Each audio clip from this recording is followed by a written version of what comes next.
You are listening to the Archives of Darkness, where the shadows of history whisper their secrets. Content warning. This episode contains descriptions of murder and dismemberment. It has been crafted to inform and examine the darkness of history, never to sensationalize it. She stood 6 feet tall, broad-shouldered, plain-faced, and seemingly unremarkable. Yet in the quiet fields of La Porte, Indiana, at the turn of the 20th century, Belle Gunness was building something terrible. Not a family, but a farm of death. Born Brynhild Paulsdatter Sturseth in Selbu, Norway, 1859, her childhood was one of hardship, a peasant life marked by hunger and superstition. Rumor whispered that a youthful tragedy hardened her. A local tale spoke of a man who kicked her in the stomach while she was pregnant, causing her to miscarry. Whether that story is true or not, Belle carried with her a cold resolve and an ambition to rise above poverty. In 1881, she emigrated to America. She worked as a servant in Chicago, and it was there she became Belle Gunness.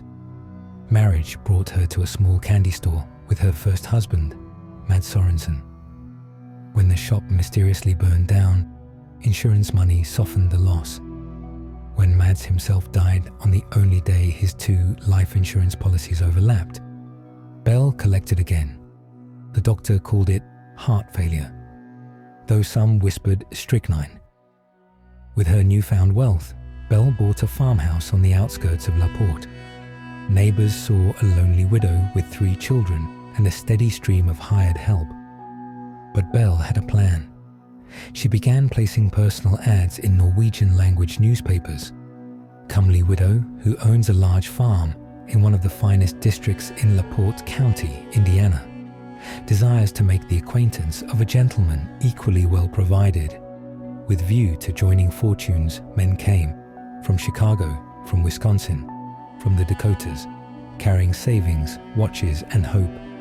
They brought cash to invest in the farm, and then they vanished. According to surviving letters, Belle promised warmth, a home, and partnership. She offered love at a price. One suitor, Ole Bud Svensson, wrote home excitedly. "She is a fine woman, strong and good with animals. I believe I will marry her soon." He was never seen again. Belle's farmhands noticed odd things. She bought huge amounts of kerosene. She dug deep pits in the hog yard, explaining they were for garbage. The farm's hired men changed often, a new one each season, and none seemed to stay. Then came the night of April 28, 1908.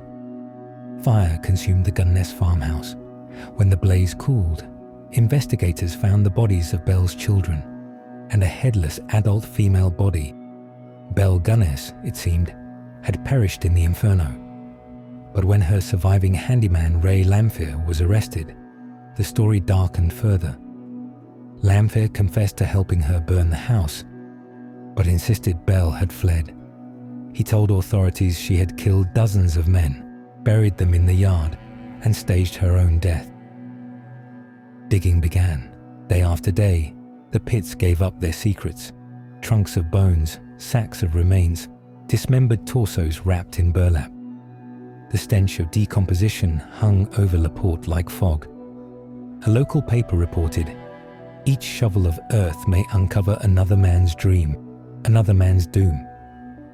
By the time they stopped counting, more than a dozen bodies were confirmed. Estimates of her victims ranged from 14 to 40 or more. Among them, men who had answered her ads, hired help, and even her own foster daughter Jenny, who had disappeared 2 years earlier. The headless corpse in the ruins was never conclusively identified. Some said it was Belle. Others believed she'd escaped, perhaps back to Norway, perhaps to Chicago, perhaps living under another name. Fact, Belle Gunness existed. The murders at her farm were real. Rumor? Belle faked her death. Rumor. She resurfaced decades later as Esther Carlson, accused of poisoning yet another man in Los Angeles in 1931.